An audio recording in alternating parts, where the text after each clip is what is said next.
Je le sais maintenant. J'avais un doute depuis très longtemps. Mais quand j'en parlais autour de moi, on me prenait pour un fou.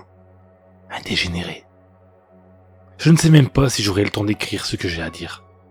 Mais je vais faire de mon mieux. Depuis le collège, j'ai l'impression d'être dans une simulation de vie. Un peu comme dans les Sims, mais en beaucoup moins con. Et surtout, beaucoup plus réaliste. Enfin, je pense que si les Sims vivent vraiment, c'est ce qu'ils doivent se dire, car ils n'ont rien connu d'autre que leur univers. Putain, je suis peut-être un Sims. Je suis perdu, je n'arrive plus à avoir de pensée claire. Donc oui, depuis le collège, j'ai l'impression que je ne peux pas faire mes propres choix. Ou plutôt si, je fais bien ce que je veux, mais je suis sûr que tout ce que je fais est dicté par quelqu'un qui joue avec moi. Avec nous.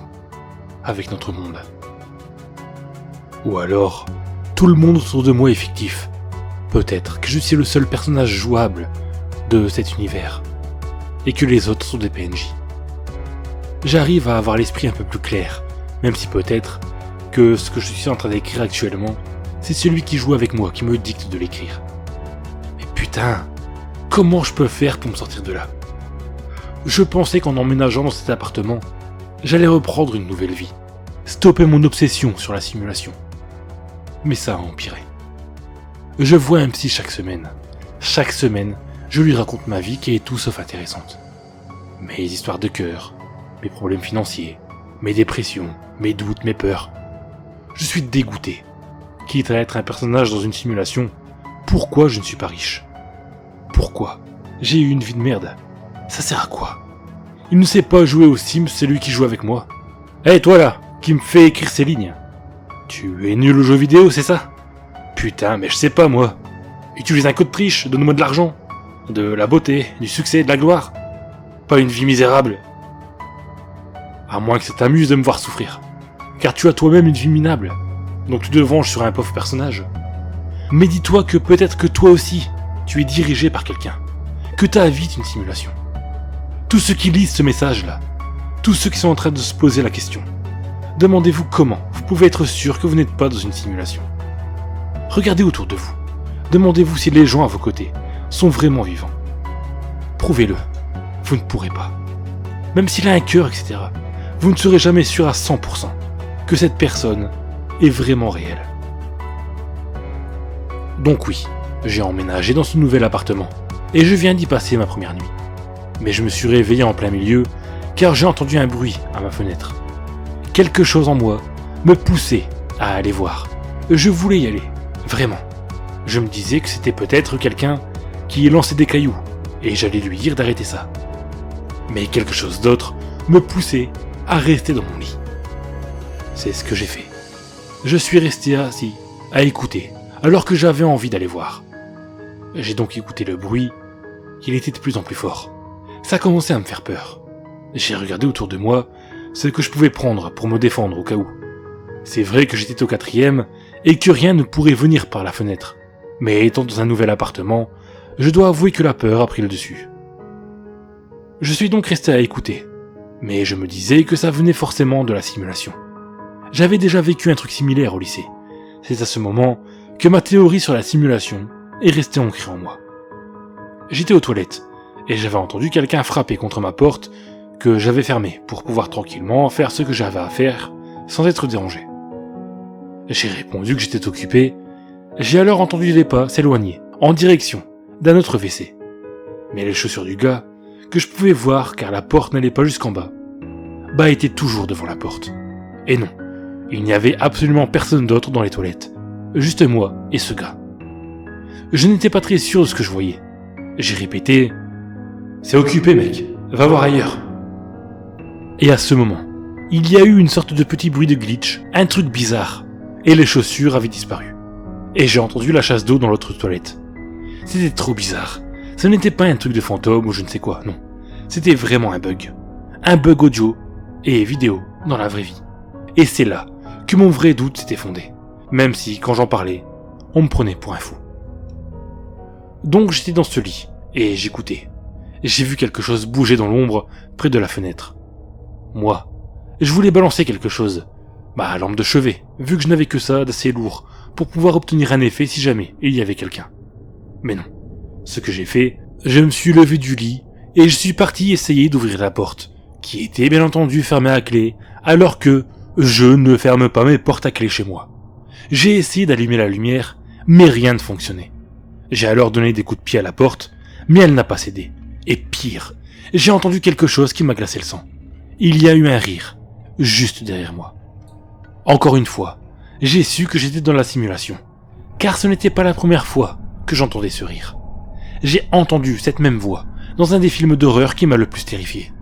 Je ne sais plus le nom, mais ce rire, je l'aurais reconnu. Ils m'ont donné des frissons pendant de longues semaines, après l'avoir entendu. C'était impossible que quelqu'un soit entré chez moi, et ce même rire, et surtout, pourquoi ? Enfin, ça n'avait aucun sens. Je devais être dans une sorte de combat de boss. C'est ce que j'ai pensé à ce moment. Malgré que j'étais terrorisé, j'ai fait ce qui m'a semblé être juste. Je me suis retourné rapidement en frappant au hasard, car je ne savais pas où était cette chose exactement. Et rien. Ma main n'a rien touché. Parce qu'il n'y avait rien. Je le sais, c'est un jeu. Je suis dans un jeu. Tout ce que je décide, ce n'est pas moi qui le décide. Même si je fais des actions que j'aurais fait de moi-même, je sais que jusqu'à présent, des gens décident à ma place ce que je dois faire. Mais combien sont-ils ? C'est trop bizarre. J'ai parfois l'impression que certains des joueurs me disent des choses. Je vous jure que je n'invente rien. Pendant que je réfléchis à quoi faire, j'ai entendu le verrou s'ouvrir. Il n'y avait pas d'autre bruit. Sauf un tout petit glitch et j'ai entendu quelque chose dans ma tête. Une phrase sortie de nulle part. Et je vous jure que c'est vrai. Ce n'est pas de la schizophrénie ou autre. J'ai entendu cette phrase. Vrai de vrai. J'ai vu la poignée de la porte d'une des chambres d'amis s'abaisser toute seule. J'ai vérifié après pour voir s'il n'y avait pas de jeu. Non. Ma chatte était près de moi. Je vis seul. Je n'ai rien fait de spécial, ni n'ai psychoté. Je sais que j'ai des sympathiques colocs dans ma maison. Je sais que ça n'a rien à voir avec ce que je raconte, que tout ce que je dis depuis le début est très dur à suivre. Mais je dois me dépêcher à écrire tout ça dans un moment de libre arbitre. Ou du moins, c'est ce que je pense que c'est. Car comme je l'ai dit, peut-être que même ça fait partie du jeu.